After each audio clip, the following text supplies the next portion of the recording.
आइए स्टूडेंट शुरू करेंगे एक नया टॉपिक है पब्लिक सब्सक्रिप्शन ऑफ शेयर्स। हम लोगों ने लास्ट वीडियो लेक्चर में सीखा था कि शेयर्स को इशू करने के 3 तरीके रहते हैं। फॉर कैश के 2 मेथड्स थे, by private placement of shares जिसे हम लोगों ने लास्ट वीडियो लेक्चर में कवर किया है, जिसमें प्राइवेट प्लेसमेंट ऑफ शेयर्स के थ्रू और स्वेट इक्विटी शेयर्स के थ्रू हम लोगों ने शेयर्स को इशू करना सीखा था। अभी फॉर कैश में ही नेक्स्ट टॉपिक है पब्लिक सब्सक्रिप्शन ऑफ शेयर्स। तो when a company wants to issue its share to the general public, जब एक आम जनता को शेयर इशू करने की सोचती है company, so what are the steps to be followed, आइए देखते हैं। These are the 4 steps to be followed by any company, a public company which is going to issue its share to the general public. तो steps हैं: to issue prospectus, to receive application, to make allotment and to make calls. थोड़ा सा detail में brief detail पढ़ लेते हैं इनकी। सबसे पहले है टू इशू प्रोस्पेक्टस। प्रोस्पेक्टस के बारे में हम लोगों ने पहले भी जाना हुआ है कि प्रोस्पेक्टस क्या होता है, कि it is an invitation to the public. उस प्रोस्पेक्टस के अंदर कंपनी की सारी इंफॉर्मेशन गिवन रहती है, साथ ही साथ जो कंपनी शेयर्स इशू करने वाली है उसका नेचर क्या है, वो इक्विटी शेयर है या प्रेफरेंस शेयर है। अगर इक्विटी शेयर है तो ठीक है, प्रेफरेंस शेयर है तो वो क्या रिडीमेबल है या इरिडीमेबल है, और अगर वो रिडीमेबल है तो कितने टाइम के बाद रिडेम्पशन हो जाएगा उसका, इस तरह की इंफॉर्मेशन रहती है। इसी तरह डिबेंचर्स इशू करने के लिए भी कंपनी को प्रोस्पेक्टस इशू करना पड़ता है। ठीक है, प्रोस्पेक्टस के अंदर कंपनी ये भी मेंशन करती है कि जो कंपनी शेयर इशू करने वाली है वो उस शेयर की how many shares are to be issued and what is the face value of each share, यानी कि नॉमिनल वैल्यू क्या है एक शेयर की, 10 रुपये है, 100 रुपये है, 1000 रुपये है, क्या है। और इसी के साथ ये भी मेंशन करना पड़ता है कंपनी को कि वो शेयर्स एट पार इशू हो रहा है, एट प्रीमियम हो रहा है या एट डिस्काउंट हो रहा है। फिलहाल डिस्काउंट पे शेयर इशू नहीं होते हैं, एक्सेप्शन केस को छोड़कर। तो इशू प्रोस्पेक्टस। नेक्स्ट है टू रिसीव एप्लीकेशन। अब जब प्रोस्पेक्टस इशू हो जाएंगे तो if the public is interested to buy the shares of that company, so they will apply. ठीक है, फिर वो सब्सक्राइब करेंगे शेयर्स को, यानी कि they will send the application send करेंगे, साथ में एप्लीकेशन मनी भी भेजेंगे, जो भी एप्लीकेशन मनी होगी। अब जब कंपनी के पास सब्सक्रिप्शन आनी शुरू हो जाती है, यानी कि एप्लीकेशंस रिसीव होनी शुरू हो जाती हैं, तब एक छोटा सा इशू रहता है मिनिमम सब्सक्रिप्शन अमाउंट का। ये बहुत इंपॉर्टेंट टॉपिक है एग्जाम पॉइंट ऑफ व्यू से। मिनिमम सब्सक्रिप्शन अमाउंट क्या रहती है? एक ऐसी अमाउंट जो प्रोस्पेक्टस में मेंशन रहती है। क्या है minimum subscription amount? It is the minimum amount to be raised by the issue of shares so as to provide the following requirements. ये वो मिनिमम अमाउंट है जो एक कंपनी को चाहिए ही चाहिए अपनी कंपनी को स्टार्ट देने के लिए। ठीक है, किन किन रिक्वायरमेंट्स के लिए ये अमाउंट मंगवाई जाती है? For the payment of purchase price of any property, company ने जो प्रॉपर्टी परचेज की है या उसके एग्रीमेंट किए हैं तो उनके लिए पैसे चाहिए होते हैं कंपनी को स्टार्ट होने के लिए। Payment of preliminary expenses, business शुरू करने से पहले ही बहुत से एक्सपेंसेस होने शुरू हो जाते हैं। अभी नेक्स्ट वीडियो लेक्चर में इसकी डिटेल में बात करेंगे, इसके जो भी एग्जांपल हैं वो हम डिस्कस करेंगे। तो प्रिलिमिनरी एक्सपेंसेस का मतलब दोज एक्सपेंसेस जो बिजनेस स्टार्ट होने से पहले ही हो जाते हैं, जैसे कि एग्रीमेंट करना किसी से, तो एग्रीमेंट के लिए एडवांस मनी देना, कंपनी का लॉयर फाइनल करना मतलब वकील फाइनल करना, उसको कुछ पेमेंट देना, कुछ फुल टाइम डायरेक्टर्स को रखना पड़ता है। पब्लिक कंपनी के केस में 3 और प्राइवेट में 2 मिनिमम डायरेक्टर होते हैं, तो उनकी सैलरी स्टार्ट हो जाती है। तो इस तरह के बहुत सारे एक्सपेंसेस रहते हैं, फिर उनको धीरे धीरे राइट ऑफ करते हैं हम लोग, जो प्रीलिमिनरी एक्सपेंसेस हैं। नेक्स्ट है repayment of the borrowed money for the, और इनके लिए अगर आपने कहीं से मार्केट से पैसा उधार लिया, बैंक से पैसा उधार लिया, तो उनके पैसे वापस करने के लिए भी मनी की रिक्वायरमेंट है फॉर वर्किंग कैपिटल एक्सेट्रा। और इसी के साथ साथ वर्किंग कैपिटल का मतलब होता है ऐसी capital which is required to meet the day to day routine expenses, जो दिनचर्या के जितने भी छोटे मोटे खर्चे होते हैं उन सबको पूरा करने के लिए जो कैपिटल हर वक्त मौजूद रहनी चाहिए कंपनी में, उसके लिए भी पैसा चाहिए। तो इन सब के लिए पैसा चाहिए। तो कंपनी चाहती है कि मिनिमम सब्सक्रिप्शन अमाउंट ज़रूर मिले। When the public applied for the share, तो उन्हें मिनिमम सब्सक्रिप्शन अमाउंट ज़रूर मिले। सेबी की वैसे तो कंपनीज एक्ट के अंदर मेंशन नहीं है कि what is the criteria of minimum subscription amount, but however according to SEBI guidelines minimum subscription has been fixed at 90% of the issued amount. जितने इशूड अमाउंट है उसका 90% कम से कम मिलना ही चाहिए कंपनी को जब कंपनी को सब्सक्रिप्शन मिलता है। ठीक है, अगर ये मिनिमम सब्सक्रिप्शन अमाउंट जैसे कि सेबी के अकॉर्डिंगली 90% है, अगर ये नहीं मिल पाती कंपनी को तो कंपनी का जो इशू है वो मतलब फेल हो जाएगा। तो उसे जो भी पैसे एप्लीकेशन के वक्त मिले हैं 90% से जो कम मिले हैं उस केस में तो वो रिटर्न करने होंगे। कंडीशंस क्या रहती हैं इस तरह की, जो पैसे मिल जाते हैं और मिनिमम सब्सक्रिप्शन ना मिल पाए, इन दैट केस तब पैसा वापस करने की कंडीशन क्या रहती है? Minimum subscription received within 30 days from the date of issue करने के 30 दिन के अंदर अंदर मिनिमम सब्सक्रिप्शन अमाउंट मिल जानी चाहिए। इफ नॉट, अगर the company fail to receive the minimum subscription amount then the company can not proceed with the allotment of shares. तो कंपनी नेक्स्ट जो थर्ड स्टेप है मेक अलॉटमेंट यहाँ पे नहीं जा सकती है। और इसके साथ साथ money to be return within next 15 days, और लोगों का पैसा वापस करना पड़ेगा, जो एप्लीकेंट्स थे उनका पैसा वापस करना पड़ेगा। इफ़ डिलेड, यानी कि अगर 15 दिन के अंदर अंदर पैसा वापस नहीं करते, then repay with interest at the rate of 15% per annum for the delayed period. फिर जितने समय के लिए और देरी होगी उसके लिए 15% पर एनम इंटरेस्ट के साथ वो पैसा वापस करना होगा। कब होगा वापस करने का ये जो पूरा प्रोसेस है, कब ऐसा इशू होगा? When the minimum subscription amount not received by the company within 30 days of the date of the issue, from the date of the issue. ठीक है, ये टॉपिक था एक। तो अभी इसके बाद नेक्स्ट टॉपिक पे चलेंगे। जब भी कोई कंपनी शेयर्स इशू करती है यानी कि मार्केट में आईपीओ लेके आई है प्राइमरी मार्केट में, तब उसके 3 में से कोई एक रिजल्ट रहता है। यहाँ मैं बात कर रहा हूँ आईपीओ की, इनिशियल पब्लिक ऑफर।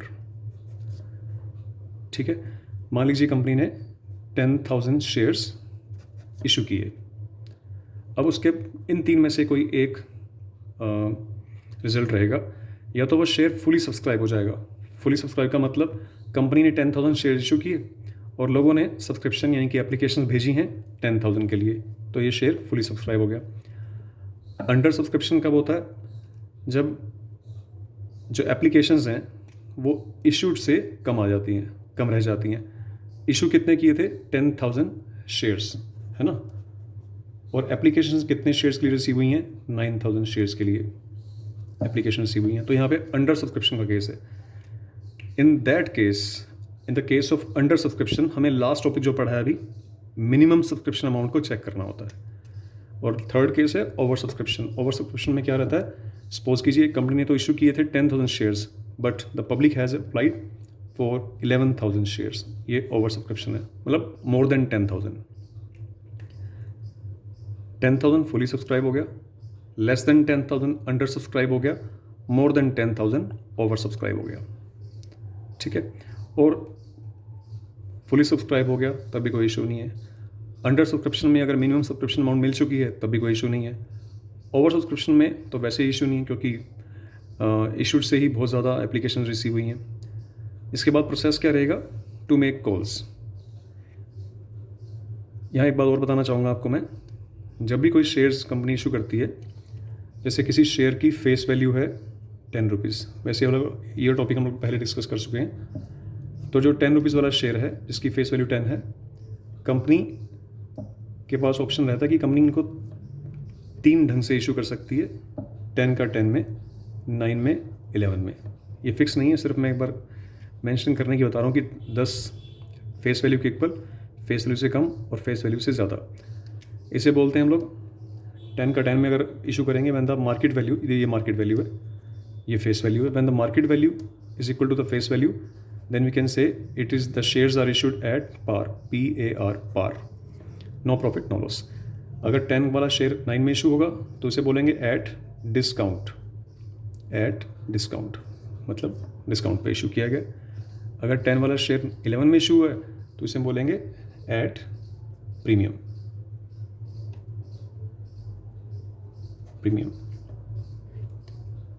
फिलहाल कंपनी को मनाही है डिस्काउंट पे शेयर इशू करने की, इसके बारे में हम लोग डिस्कशन करेंगे थोड़ी देर बाद। अभी टू मेक कॉल्स जो हमारा थर्ड स्टेप था, पहला स्टेप था टू इशू प्रोस्पेक्टस, फिर था टू मेक अलॉटमेंट, फिर देन टू मेक कॉल्स। कुछ फैक्ट्स हैं, देखिए जब कंपनी कॉल्स के बारे में बात हम कर रहे हैं, कॉल्स के बारे में कुछ फैक्ट्स हैं, इंटरेस्टिंग फैक्ट्स हैं, वो हमें जानने चाहिए। जैसे एग्जाम में 1 मार्क्स के लिए क्वेश्चन पूछे जाते हैं, इनमें से कोई आ जाता है। पहला point, the amount paid on application and allotment are not the calls. Calls का मतलब एप्लीकेशन और अलॉटमेंट पे जो अमाउंट मिलती है वो कॉल्स नहीं है, ये जो मांगी गई है वो कॉल्स नहीं है। एप्लीकेशन अलॉटमेंट अलग है, कॉल्स अलग है। अब कॉल्स क्या है? Calls are the subsequent instalment that may be called as and when demanded. Calls है वो सब्सिक्वेंट इंस्टॉलमेंट, सब्सिक्वेंट का मतलब पहले एप्लीकेशन आती है, फिर अलॉटमेंट मंगवाई जाती है, ठीक है। और फिर एक पॉइंट इसमें अभी रह गया, अलॉटमेंट्स का पॉइंट रह गया इसमें। ये था ना, जैसे issue prospectus, receive application, to make allotment. To make allotment के बाद था टू मेक कॉल्स। अभी टू मेक अलॉटमेंट वाला पॉइंट पहले क्लियर कर लेते हैं। मेंशन नहीं किया है क्योंकि वो बहुत सिंपल है। टू मेक अलॉटमेंट का सिंपल मीनिंग यही है कि जिन लोगों की एप्लीकेशंस आई हैं, in case of fully subscription, जितने शेयर्स इशू किए वो सभी के सभी बिक गए, यानी कि इशू हो गए, सब्सक्राइब हो गए, तो सभी को शेयर अलॉट कर दिए जाते हैं। अलॉटमेंट का मतलब उनको टाइटल ऑफ ओनरशिप दे देना, मालिकाना हक दे देना। They are now the share holders of the company. वो शेयर्स के होल्डर बन गए, ओनर बन गए कंपनी के, ठीक है। तो उनको अलॉटमेंट लेटर दे दिया जाता है, उनके घर भेज दिया जाता है कि that you congratulation that you are allotted the such type of and how many number of shares you have applied for. तो अलॉटमेंट, अलॉटमेंट के बाद नेक्स्ट था कि एप्लीकेशन आ गई, फिर अलॉटमेंट मनी आ गई, फिर कॉल्स की बारी है। ये ऐसा क्यों स्टडी करना पड़ रहा है कि एप्लीकेशन, अलॉटमेंट, कॉल्स? हम लोगों ने पहले भी एक स्टडी किया था, टॉपिक डिस्कशन किया था कि 10 रुपीज़ वाला फेस वैल्यू का शेयर है। कंपनी चाहे तो 10 के 10 रुपीज़ एक ही बारी में एप्लीकेशन के टाइम मंगवा सकती है, लेकिन हर बार ऐसा होता नहीं है। कंपनी इसको टुकड़ों में, फ्रैक्शन में मंगवाती है, इंस्टॉलमेंट्स में कॉल करती है, जैसे कि 3, 3, 2, 2 इस ढंग से मंगवाया गया है। अभी जो फर्स्ट इंस्टॉलमेंट है, इट इज़ एप्लीकेशन मनी, ये एप्लीकेशन मनी है। नेक्स्ट इंस्टॉलमेंट है अलॉटमेंट मनी, जिनको शेयर अलॉट किए जाने हैं, ठीक है। नेक्स्ट, फिर उसके बाद कंपनी को जैसी ज़रूरत पड़ती है और पैसों की, कुछ समय के बाद फिर वो फर्स्ट कॉल कर लेती है, जैसे कि 2 रुपीज़ की फर्स्ट कॉल पर शेयर है, ये 10 रुपीज़ पर शेयर है, ये 3 रुपीज़ पर शेयर, 3 रुपीज़, 2 रुपीज़, 2 रुपीज़। उसके बाद जैसे जैसे टाइम बीतता है, कंपनी को और ज़रूरत पड़ती है पैसे की, तो फिर फाइनल कॉल मांग ली। ये फाइनल कॉल हमेशा फाइनल, ऐसा नहीं कि चौथी कॉल फाइनल होती है। ये एप्लीकेशन मनी, ये अलॉटमेंट मनी, ये फर्स्ट कॉल, ये सेकंड कॉल भी हो सकती है, इसके बाद थर्ड कॉल भी हो सकती है, फिर फाइनल कॉल भी हो सकती है। वो डिपेंड करता है कि जैसे 10 रुपीज़ यहाँ फिनिश हो गए ना, 3, 3, 6, 2, 8 हो तो 10। अगर यहाँ मैं 1 कर दूँ, यहाँ पे 1 कर देता हूँ, तो फिर 1 रुपीज़ की फाइनल कॉल रह जाएगी। फिर ये फर्स्ट कॉल, सेकंड कॉल, फिर फाइनल कॉल आ जाएगी, ठीक है। आप मेरी बात समझ गए होंगे। तो फाइनल मतलब कॉल्स क्या हैं? कॉल्स एप्लीकेशन और अलॉटमेंट, ये कॉल्स नहीं है। कॉल्स हैं जो एप्लीकेशन और अलॉटमेंट के बाद सब्सिक्वेंटली मांगी जाती है, मतलब इन दोनों के बाद जो मांगी जाती है वो कॉल्स है। अगला फैक्ट है, calls must be made according to the provisions of article of association. Company का जो आर्टिकल ऑफ एसोसिएशन है उसी के अकॉर्डिंग कॉल्स, उसी प्रोविजन के अकॉर्डिंग कॉल्स मांगी जाती हैं। In the absence of article of association, table F of schedule first of the companies act 2013 shall apply. अगर आर्टिकल ऑफ एसोसिएशन नहीं बनाया है कंपनी ने, तो फिर कंपनीज एक्ट में मेंशन टेबल F के शेड्यूल फर्स्ट के रूल्स फॉलो होंगे। वो क्या प्रोविजंस हैं? पहला प्रोविज़न है, calls shall not exceed 25% of the total issue. Total issues के 25% अमाउंट से ज़्यादा कॉल नहीं होती है। मान लीजिए जैसे कि 10 रुपीज़ का एक शेयर है फेस वैल्यू, तो कॉल की अमाउंट जो है वो 2.5 मतलब 25%, मतलब 2.5 पर शेयर से ज़्यादा की नहीं होएगी, ठीक है। जैसे यहाँ 2 रुपीज़ की है तो ये ठीक है। All amount on share should be fully called up within 12 months. ये सारे जो अमाउंट है ये विद इन 12 मंथ्स, यानी कि 1 साल के अंदर अंदर ये पैसे मंगवा लेने चाहिए कंपनी को from the date of allotment. All amount on share should be fully called up within 12 months from the date of allotment. जिस दिन अलॉटमेंट की गई है शेयर्स की, जिस दिन शेयर्स अलॉट हुए थे, उस डेट से जितनी भी आपने कॉल मांगनी है, ये कॉल विद इन 12 मंथ्स मांगी जा, मतलब मांग लेनी है कंपनी ने विद इन 12 मंथ्स, ठीक है, with in a period of 12 months ये सभी कॉल्स मांग ली जाएंगी। नेक्स्ट कंडीशन है, प्रोविज़न है, at least 1 month interval between the 2 calls.